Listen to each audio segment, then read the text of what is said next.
मित्रांनो 2025च्या बी.एड परीक्षेतील पी-वाय-क्यूची आपण सिरीज सुरू केलेली आहे. तर जे विद्यार्थी 2026 मध्ये बी.एड सी-ई-टी किंवा ई-एल-सी-टी देणार आहेत, अशा विद्यार्थ्यांसाठी ही सिरीज अत्यंत महत्त्वाची असणार आहे. कारण विद्यार्थी मित्रांनो, या सिरीजमध्ये आपण जे पी-वाय-क्यू डिस्कस करणार आहोत, ते पी-वाय-क्यू स्टडी करून तुम्हाला एक या परीक्षेचा अंदाज येणार आहे आणि कुठल्या काठिण्य पातळीचे प्रश्न या परीक्षेमध्ये विचारले जातात. याचा एक तुम्हाला अंदाज आल्यानंतर त्या पद्धतीने तुम्ही या एक्झामचं प्रिपरेशन सुद्धा करू शकता. तर व्हिडिओ शेवटपर्यंत नक्की पहा. हॅलो विद्यार्थी मित्रांनो, मी तुमचा एज्युकेटर अरविंद आणि तुमचं स्वागत आहे ग्लोबल ऑनलाईनमध्ये. मित्रांनो, महाराष्ट्र बी.एड सी-ई-टी आणि ई-एल-सी-टी साठी असणारी लाईव्ह बॅच ग्लोबल ऑनलाईनमध्ये 17 नोव्हेंबर पासून सुरू झालेली आहे. या बॅचमध्ये तुम्हाला डेली लाईव्ह क्लासेस दिले जातात. सोबतच मित्रांनो, जर तुम्हाला लाईव्ह क्लासेस अटेंड करणं पॉसिबल नसेल तर रेकॉर्डेड क्लास सुद्धा अवेलेबल असतात. संपूर्ण अभ्यासक्रमाच्या नोट्स असतील, 50 पेक्षा अधिक मॉक टेस्ट आणि एक्झामची प्रॅक्टिस होण्यासाठी 2000 पेक्षा अधिक एमसीक्यू सुद्धा तुम्हाला या बॅचमध्ये दिले जातील. तर बॅचला जॉईन करण्यासाठी स्क्रीनवरती दिलेल्या नंबरवरती तुम्ही व्हॉट्सअप करा किंवा प्ले स्टोअरवरती जाऊन तिथेही ग्लोबल ऑनलाईन ॲपमध्ये तुम्ही हा कोर्स जॉईन करू शकता. तर लवकरात लवकर कोर्सला जॉईन करा आणि महाराष्ट्रातल्या टॉपच्या बी.एड कॉलेजमध्ये ॲडमिशन घेण्याचं स्वप्न पूर्ण करण्याच्या तयारीला लागा. तर सुरू करूया आजच्या प्रश्नांना. प्रश्न आहे, find the missing alphabet in the given sequence. दिलेल्या अनुक्रमणिकेत अनुपस्थित असलेलं अक्षर शोधा. तर विद्यार्थी मित्रांनो, या सिरीजमध्ये आपण पाहू शकतो A, Z, Y, B, C, आणि D दिलाय. तर इथे तुम्हाला एक फॉरवर्ड सिरीज दिली आहे आणि एक बॅकवर्ड सिरीज दिली आहे. तर फॉरवर्ड सिरीजमध्ये आपण पाहू शकतो A, B, C आणि D. बॅकवर्ड सिरीजमध्ये आपण पाहू शकतो Z, Y, आणि W. तर बॅकवर्ड सिरीजमध्ये मिसिंग असणारा जो लेटर आहे किंवा अल्फाबेट आहे तो असणार आहे X. कारण जर कंटिन्युअस सिक्वेन्स आपण जर पाहिला तर Z च्या अगोदर Y येतो, Y च्या अगोदर X यायला हवा आणि X च्या अगोदर W येतो. त्यामुळे या प्रश्नाचं योग्य उत्तर असणार आहे ऑप्शन सी, X. पुढचा प्रश्न पाहूयात. If P is equal to 16 and tap is equal to 37 then cup is equal to question mark. जर P 16 टॅप 37 असेल तर कप बरोबर किती? तुम्हाला ऑप्शन्स दिले तिथे 40, 20, 38 आणि 83. तर या प्रश्नामध्ये सुद्धा विद्यार्थी मित्रांनो इथे अल्फाबेट्सच्या पोझिशन्स कन्सिडर केलेल्या आहेत. जर आपण ए ला 1 म्हटलं, बी ला 2 म्हटलं, असं करत आपण झेड ला 26 म्हटलं तर तुम्ही हा प्रश्न सॉल्व्ह करू शकता. आता आपल्याला माहिती आहे पी जो आहे तो या अल्फाबेट्समध्ये 16 नंबरला आहे, म्हणून इथे पी ला 16 म्हटलंय. टॅपच्या बाबतीत आपण जर पाहिलं तर टी 20 नंबरला आहे, ए 1 नंबरला आहे आणि पी 16 नंबरला आहे. तर विद्यार्थी मित्रांनो, जर आपण 20 अधिक 1 अधिक 16 ही जर बेरीज केली तर आपल्याला मिळणारं उत्तर हे 37 आहे. म्हणजे टॅपला 37 म्हणण्याचं कारण असं आहे की ही 37 जी बेरीज येते ती या अल्फाबेट्सच्या पोझिशनची बेरीज आहे. तर तुम्हाला इथे कपसाठी विचारलंय. कपमध्ये सी 3 नंबरला आहे, त्याच्यानंतर यूची पोझिशन जी आहे ती 21 आहे आणि पी 16 नंबरला आहे. तर 3 अधिक 21 अधिक 16 तुम्हाला या प्रश्नाचं उत्तर मिळेल 40. त्यामुळे ऑप्शन ए 40 या प्रश्नाचं योग्य उत्तर असणार आहे. त्यानंतर पुढचा प्रश्न पाहूयात. Find the missing term in the following series ABD, DGK, MTB, SBL प्रश्नचिन्ह. पुढील मालिकेत अनुपस्थित घटक शोधा. ABD, DGK, MTB, SBL आणि प्रश्नचिन्ह. तर प्रश्नचिन्हाच्या ठिकाणी कुठला घटक येईल हे तुम्हाला इथे विचारलेलं आहे. तर त्यासाठी विद्यार्थी मित्रांनो तुम्हाला पहिल्या 4 मेंबर्समध्ये असणारा जो स्टेबल पॅटर्न आहे तो ओळखावा लागेल. तो पॅटर्न ओळखून तुम्ही ती मिसिंग टर्म इथे शोधू शकता. तर आपण पाहू शकतो पहिल्या टर्ममध्ये आणि दुसऱ्या टर्ममध्ये जे पहिलं लेटर आहे इथे ए आहे आणि इथे डी आहे. म्हणजे ए कडनं डी कडे जाताना जर तुम्ही +3 केलं तर तुम्हाला डी मिळतं. डी कडनं एच कडे जाताना तुम्हाला +4 करावं लागेल. एच कडनं एम कडे जाताना +5 कारण 8 + 5 13 होतात आणि एम कडनं एस कडे जाताना तुम्हाला +6 करावं लागेल. म्हणजे 13 + 6 19 होतात. तेच आपण सेकंड टर्म मध्ये जर पाहिलं तर बी कडनं जी कडे जाताना तुम्हाला +5 करावं लागेल. जी कडनं एम कडे जाताना तुम्हाला +6, एम कडनं टी कडे जाताना +7, टी कडनं बी कडे जाताना आता बी इथे 2 नंबरला आहे, म्हणजेच 26 प्लस 2 28. थोडक्यात टी प्लस 8 म्हणजे 28 येणार आणि 26 ला झेड आहे, नंतर झेड नंतर परत ए येणार 1 नंबरला आणि एच्या पुढे बी 2 नंबरला येणार. म्हणजे थोडक्यात तिथे तुम्ही +8 करू शकता. आता +3 +4 +5 +6 त्याच्यानंतर तुम्हाला करावं लागेल +7. म्हणजे 19 + 7 येणारं पुढचं लेटर जे असेल ते 26 नंबरला म्हणजेच झेड असणार आहे.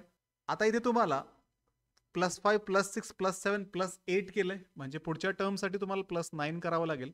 +9 केल्यानंतर पुढचं जे लेटर असेल ते के असेल, जे की 11 नंबरला असणार आहे. 4 + 7 11 होतात, 11 + 8 19 होतात. 19 + 9 ज्यावेळेस तुम्ही कराल त्यावेळेस 28 होतील. 28 म्हणजेच झेड, नंतर ए, नंतर बी.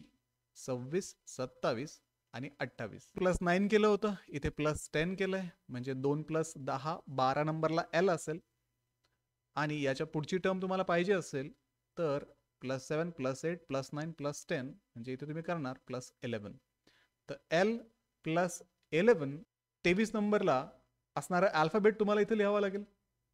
23 नंबरला असणारा अल्फाबेट तुम्हाला इथे लिहावं लागेल, म्हणजेच डब्ल्यू हा 23 नंबरला आहे. म्हणून जी मिसिंग टर्म आहे ती ZKW ही असणार आहे. ZKW इथे आपल्याला ऑप्शन ए मध्ये दिलाय, म्हणून हा इथे योग्य पर्याय असणार आहे. ठीक आहे, पुढचा प्रश्न पाहूयात. A boy is walking towards the north. After a while he turns 90 degree to his right and walks straight. Again he turns 90 degree to his right and walks straight. In which direction is he walking now? एक मुलगा उत्तर दिशेकडे चालला आहे, काही वेळानंतर तो 90 degree उजवीकडे वळतो आणि सरळ चालतो, पुन्हा तो 90 डिग्री वळतो आणि सरळ चालतो. आता तो कोणत्या दिशेला चाललेला आहे? तर यासाठी विद्यार्थी मित्रांनो तुम्हाला दिशा माहिती असायला हव्यात. वरच्या बाजूला नॉर्थ असेल, खाली साऊथ असेल, उजव्या बाजूला ईस्ट असेल आणि डाव्या बाजूला वेस्ट असणार आहे. तर तुम्हाला इथे दिलंय की एक मुलगा उत्तर दिशेकडे चालला आहे, म्हणजे तो उत्तर दिशेकडे वरच्या बाजूला चालला असेल. काही वेळानंतर तो 90 डिग्री उजवीकडे वळतो. आता उत्तरेकडे चालल्यानंतर ज्यावेळेस तुम्ही 90 डिग्री उजवीकडे वळता त्यावेळेस ईस्ट ही दिशा असते आणि सरळ तो चालतो. पुढे सांगितलंय पुन्हा तो 90 डिग्री उजवीकडे वळतो आणि सरळ चालतो. आता ज्यावेळेस तुमचा चेहरा ईस्टकडे असेल त्यावेळेस तुमच्या उजवीकडे असणारी दिशा ही साऊथ असणार आहे. म्हणजे सुरुवातीला तो नॉर्थकडे म्हणजेच उत्तरेकडे गेला, काही वेळानंतर 90 डिग्री उजवीकडे वळाला म्हणजे ईस्टकडे गेला आणि शेवटी परत तो उजवीकडे 90 डिग्री वळाला, म्हणजे खाली साऊथ दिशा त्याच्या समोर असणार आहे. त्याच्यामुळे या प्रश्नाचं योग्य उत्तर आहे ऑप्शन ए, साऊथ किंवा दक्षिण. प्रश्न दिला आहे which one does not belong to the group. खालीलपैकी कोणता गटात येत नाही? ऑप्शन्स आहेत पोटॅटो, टोमॅटो, सापोटा, ॲव्होकाडो. बटाटा, टोमॅटो, चिकू आणि ॲव्होकाडो. तर विद्यार्थी मित्रांनो इथे आपण पाहू शकतो टोमॅटो, चिकू आणि ॲव्होकाडो हे फळं आहेत, पण पोटॅटो म्हणजेच बटाटा ही व्हेजिटेबल किंवा भाजी आहे. हा एक डिस्टिंग्विशिंग पॉइंट याच्यामध्ये आहे. दुसरी गोष्ट पोटॅटो हे झाडाचं खोड आहे. टोमॅटो, चिकू आणि ॲव्होकाडो हे फळं आहेत. अजून तिसरी गोष्ट जर आपण इथे पाहिली तर टोमॅटो, सापोटा, ॲव्होकाडो म्हणजेच टोमॅटो, चिकू आणि ॲव्होकाडो हे जमिनीच्या वरती येतात. पोटॅटो हा जमिनीच्या खाली म्हणजे बटाटा जमिनीच्या खाली येतो. तर या तीनही गोष्टींमधून आपण पोटॅटोला किंवा बटाट्याला वेगळं करू शकतो. म्हणून या प्रश्नाचं योग्य उत्तर असणार आहे ऑप्शन ए, बटाटा. पुढचा प्रश्न पाहूयात. A is the mother of B and B is the father of C. How is A related to C?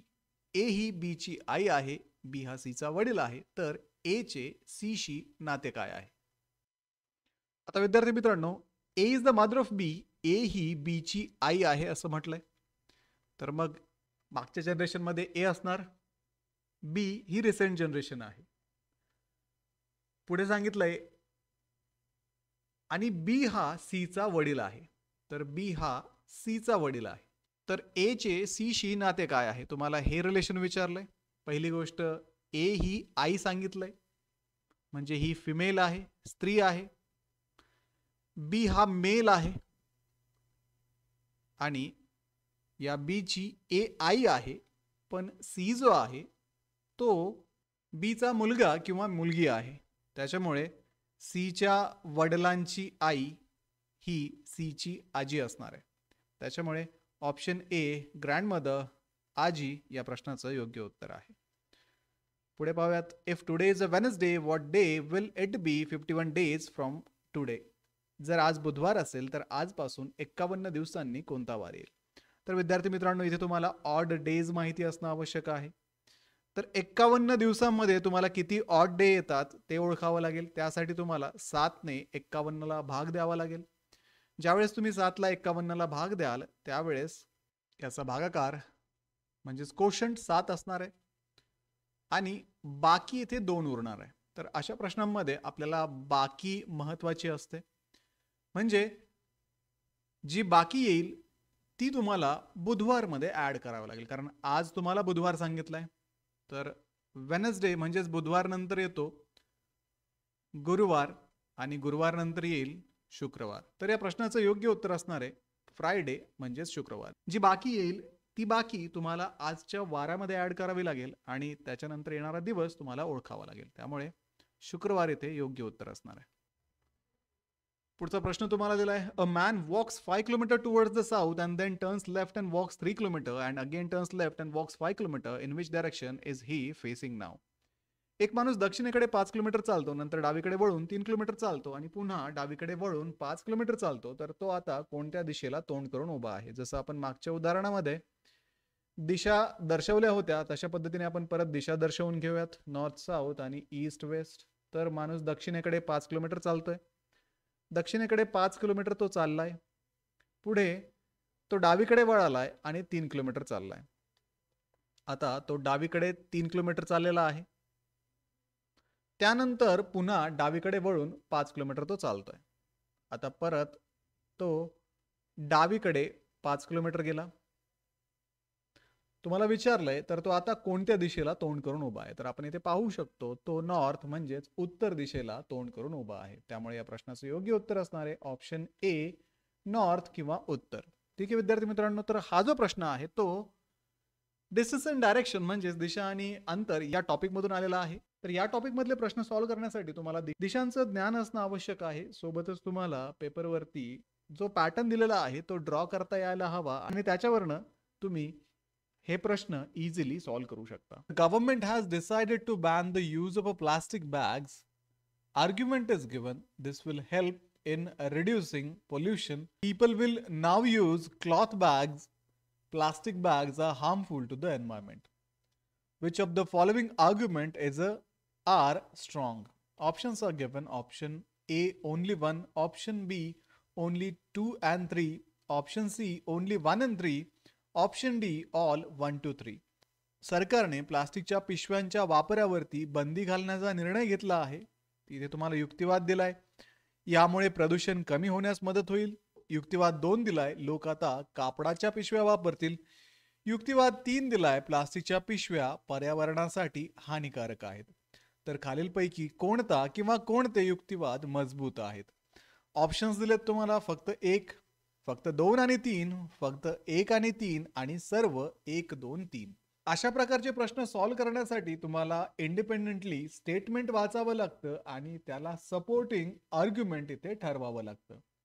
तर विद्यार्थी मित्रांनो, तुम्हाला इथे स्टेटमेंटमध्ये सांगितलंय the government has decided to ban the use of plastic bags. म्हणजे शासनाने प्लास्टिक बॅग वरती बंदी घालण्याचा निर्णय घेतलेला आहे. पहिल्या युक्तिवादामध्ये तुम्हाला सांगितलंय this will help in reduce pollution. यामुळे प्रदूषण कमी होण्यास मदत होईल. तर हा युक्तिवाद मजबूत आहे, कारण प्रदूषण कमी करण्यासाठी प्लास्टिक बॅन केल्यामुळे मदत होणार आहे. तसेच आर्ग्युमेंट 3 जे आहे, plastic bags are harmful to the environment. प्लास्टिकच्या पिशव्या या पर्यावरणास हानिकारक आहेत. हे सुद्धा आर्ग्युमेंट, हा सुद्धा युक्तिवाद इथे स्ट्रॉंग आहे, कारण याच्यावरून आपल्याला क्लिअर प्रॉब्लेम समजतोय. प्लास्टिकच्या पिशव्या वापरण्यामुळे प्रदूषण होतंय. तर प्लास्टिकच्या पिशव्या पर्यावरणासाठी हानिकारक आहे हा जो युक्तिवाद आहे, याच्यामध्ये पर्यावरणाच्या प्रदूषणाचं थेट कारणच तुम्हाला इथे दिलेलं आहे. आणि दुसरं जे इथे आर्ग्युमेंट दिलेलं आहे, people will now use cloth bags, लोक आता कापडाच्या पिशव्या वापरतील. हे जे आर्ग्युमेंट आहे, हा जो युक्तिवाद आहे, तो तेवढा असा स्ट्रॉंग नाहीये. कारण इथे असं कन्सिडर केलंय, असं अज्युम केलंय की सगळेच आता कापडाच्या पिशव्या वापरतील, पण असं होईलच हे आपण स्पष्टपणे इथे ग्राह्य धरू शकत नाही. त्यामुळे युक्तिवाद 2 जो आहे तो वीक असल्यामुळे युक्तिवाद 1 आणि 3 ऑप्शन सी हे या प्रश्नाचं योग्य उत्तर असणार आहे. त्यामुळे ऑप्शन सी इथे योग्य पर्याय असणार आहे. पुढे तुम्हाला असर्शन दिलंय, Maharashtra is the leading producer of a sugar cane in India. Maharashtra भारतातील आघाडीचं ऊस उत्पादक राज्य आहे. रिझन तुम्हाला दिलंय, the favourable climatic resources make Maharashtra suitable for condition and availability of water. तर महाराष्ट्रातील अनुकूल हवामान आणि जलसंपत्तीच्या उपलब्धतेमुळे हे शक्य आहे. तर वरील विधानांचा विचार करून योग्य पर्याय तुम्हाला इथे निवडायचा सांगितलाय. तर हे असर्शन रिझन प्रकारचा प्रश्न आहे. याच्यामध्ये तुम्हाला असर्शनची आणि रिझनची दोन्ही विधानांची सत्यता पहिले तपासून पाहावी लागते. जर दोन्ही सत्य असतील तर पुढच्या स्टेजमध्ये तुम्हाला असर्शनचं जे एक्सप्लेनेशन आहे ते रिझन मध्ये व्यवस्थित दिलंय का हे तुम्हाला तपासावं लागतं. तर विद्यार्थी मित्रांनो, महाराष्ट्र हा ऊस उत्पादनामध्ये भारतामध्ये आघाडीवरती आहे, हे विधान सत्य आहे. आणि याचं जे कारण दिलेलं आहे, इथलं असणारं जे फेवरेबल क्लायमेट आणि पाण्याची उपलब्धता, या कारणामुळे महाराष्ट्र भारतामध्ये ऊस उत्पादनामध्ये अग्रेसर आहे. हे सुद्धा रिझन किंवा हे सुद्धा विधान इथे योग्यच आहे. आणि इथे आपण पाहू शकतो कारणाने म्हणजेच रिझनने असर्शनला इथे व्यवस्थित एक्सप्लेन सुद्धा केलेलं आहे. त्यामुळे एकतर असर्शन आणि रिझन दोन्हीही बरोबर आहेत, आणि दुसरी गोष्ट म्हणजे रिझन हे असर्शनचं योग्य स्पष्टीकरण आहे. हा पर्याय जो आहे ऑप्शन ए इथे योग्य असणार आहे. त्यानंतर पुढचा प्रश्न पाहूयात.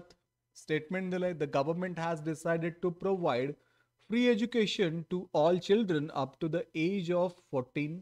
अजम्पशन तुम्हाला दिलंय, all children in the country are below the age of 14. There are enough school to accommodate all children. आणि थर्ड अजम्पशन तुम्हाला दिलंय, parents will send their children to school. तर भारत सरकारने 14 वर्षापर्यंतच्या सर्व मुलांना मोफत शिक्षण देण्याचा निर्णय घेतला आहे. इथे तुम्हाला गृहीतक दिलंय, देशातील सर्व मुले 14 वर्षाखाली आहे. गृहीतक 2 दिलंय, सर्व मुलांना शाळेत प्रवेश देण्यास पुरेशा शाळा उपलब्ध आहेत. गृहीतक 3 दिलंय, पालक आपली मुलं शाळेत पाठवतील. तर विद्यार्थी मित्रांनो, आपण जर गृहीतक 1 इथे पाहिलं की देशातील सर्व मुले हे 14 वर्षाखाली आहेत, हे विधान, हे गृहीतक इथे चुकीचं आहे. कारण आपल्याला माहिती आहे असं होऊ शकत नाही की सर्वच मुलं हे 14 वर्षाखाली असतील, काही 14 वर्षाच्या वरती पण असणार आहे. त्याच्यामुळे हे जे गृहीतक आहे अंतर्निहित किंवा अंतर्भूत इथे आपण म्हणू शकत नाही. दुसरं जे अजम्पशन आपल्याला दिलं आहे, there are enough school to accommodate all children, सर्व मुलांना शाळेत प्रवेश देण्यासाठी पुरेशा शाळा उपलब्ध आहेत, हे योग्य आहे, हे अंतर्निहित आहे. गृहीतक 3 दिलंय की पालक आपली मुले शाळेत पाठवतील, हे सुद्धा गृहीतक इथे अंतर्निहित किंवा आवश्यक आहे. त्याच्यामुळे option B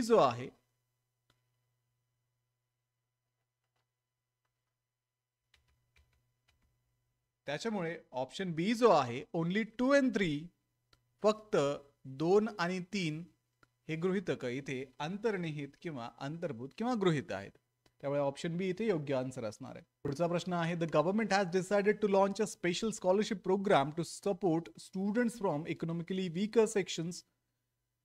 Assumption is given, a current education system does not adequately support students from economically weaker sections. Assumption B is given, the scholarship program will help students from weaker sections to continue their education. तर सरकारने आर्थिकदृष्ट्या दुर्बल वर्गातील विद्यार्थ्यांना मदत करण्यासाठी विशेष शिष्यवृत्ती योजना सुरू करण्याचा निर्णय घेतला आहे. गृहीतक ए तुम्हाला सांगताय, सध्याची शिक्षण व्यवस्था आर्थिकदृष्ट्या दुर्बल वर्गातील विद्यार्थ्यांना पुरेशी मदत करत नाही. गृहीतक 2 तुम्हाला सांगताय की शिष्यवृत्ती योजना दुर्बल वर्गातील विद्यार्थ्यांना शिक्षण चालू ठेवण्यासाठी मदत करेल. तर खालीलपैकी कोणतं किंवा कोणती गृहीतके या विधानात अंतर्भूत आहेत त्यासाठी योग्य पर्याय निवडा. Determine the whether one or both assumptions are implicit or not in the given statement and choose the correct option from the options given below. तर आपण इथे विधान पाहूयात. The government has decided to launch a special scholarship program to support students from economically weaker sections. सरकारने आर्थिकदृष्ट्या दुर्बल वर्गातील विद्यार्थ्यांना मदत करण्यासाठी विशेष शिष्यवृत्ती योजना सुरू करण्याचा निर्णय येथे घेतलेला आहे. हे तुम्हाला विधानामध्ये दिलंय. आता गृहीतकामध्ये तुम्हाला सांगितलं की सध्याची जी शिक्षण व्यवस्था आहे ती आर्थिकदृष्ट्या दुर्बल वर्गातील विद्यार्थ्यांना पुरेशी मदत करत नाही. The current education system does not adequately support students from economically weaker section. जर करंट एज्युकेशन सिस्टीम ही जर विद्यार्थ्यांना जे इकॉनॉमिकली वीकर सेक्शन मधून येतात त्यांना सपोर्ट करत असती तर सरकारला नवीन स्पेशल स्कॉलरशिप प्रोग्राम त्या विद्यार्थ्यांसाठी लॉन्च करण्याची गरज पडली नसती. ठीक आहे. तर हे अजम्पशन आपण इम्प्लिसिट इथे म्हणू शकतो. हे गृहीतक इथे अंतर्निहित किंवा अंतर्भूत म्हणू शकतो. कारण जर ही व्यवस्था मुलांना पुरेशी मदत करत आली असती तर शासनाला नवीन योजना राबवण्याची गरज पडली नसती. दुसरं अजम्पशन तुम्हाला दिलंय शिष्यवृत्ती योजना दुर्बल वर्गातील विद्यार्थ्यांना शिक्षण चालू ठेवण्यास मदत करेल. आता ही जी शिष्यवृत्ती योजना आहे, हा जो स्कॉलरशिप प्रोग्राम आहे तो विद्यार्थ्यांना जे इकॉनॉमिकली वीकर सेक्शन मधून येतात त्यांचं एज्युकेशन कंटिन्यू करण्यासाठी मदत करेल. तर हे सुद्धा अजम्पशन, हे सुद्धा गृहीतक इथे इम्प्लिसिट किंवा अंतर्निहित आहे. कारण या शिष्यवृत्तीचा उपयोग जे विद्यार्थी इकॉनॉमिकली वीकर सेक्शन मधून येतात त्यांना त्यांचं शिक्षण कंटिन्यू करण्यासाठी उपयोग होणार आहे. त्यामुळे option D, both assumption A and assumption B are implicit, दोन्ही गृहीतके इथे अंतर्भूत आहे. त्याच्यामुळे ऑप्शन डी इथे योग्य उत्तर असणार आहे. The sum of three consecutive number is 126. Find the highest number. 3 सलग अंकांची बेरीज ही 126 आहे. तर सर्वात मोठा अंक कोणता? तुम्हाला इथे ऑप्शन्स दिलेत 42, 41, 43 आणि 44. आता विद्यार्थी मित्रांनो आपल्याला माहिती आहे 3 जे अंक असतील त्यांच्यामध्ये असणारा फरक 1 चा असणार आहे. तर आपण पहिला अंक x म्हणूयात, दुसरा अंक x अधिक 1 म्हणूयात आणि तिसरा अंक आपण x अधिक 2 म्हणूयात. आता या तिन्ही अंकांची बेरीज आपल्याला 126 दिली आहे. म्हणजेच x अधिक 1 अधिक x अधिक 2. तर या तिन्ही अंकांची बेरीज किती आहे? 126 आहे. आता आपण x साठी याला सॉल्व करू शकतो. तर कसं करणार आपण? इथे x plus x plus x म्हणजे 3x plus 1 plus 2 3 is equal to 126 दिलंय. याला पुढे जर सॉल्व केलं तर 126 मायनस 3 येईल. तर 3x बरोबर 123 येईल आणि x बरोबर 123 डिवाइड बाय 3 जर केलं तर तुम्हाला x ची व्हॅल्यू मिळेल. तर x ची व्हॅल्यू तुम्हाला मिळेल 41. आणि आता 41 हा पहिला अंक असेल, 41 अधिक 1 म्हणजे 42 हा दुसरा अंक असेल आणि 41 अधिक 2 म्हणजे 43 हा तिसरा अंक असेल. तर आपल्याला सर्वात मोठा अंक विचारला, याच्यामध्ये 43 हा सर्वात मोठा अंक म्हणजे ऑप्शन सी इथे योग्य पर्याय असणार आहे. तर विद्यार्थी मित्रांनो हे होते मेंटल ॲबिलिटी या सेक्शन मधून काही महत्त्वाचे PYQ. ही सिरीज अशीच यापुढे सुरू राहणार आहे. त्यामुळे ग्लोबल ऑनलाईनला सबस्क्राईब करा, व्हिडिओला लाईक करा, तुमच्या मित्रांना हा व्हिडिओ शेअर करा. भेटूया पुढच्या व्हिडिओमध्ये. तोपर्यंत एक्झामचं प्रिपरेशन सुरू ठेवा. थँक्यू.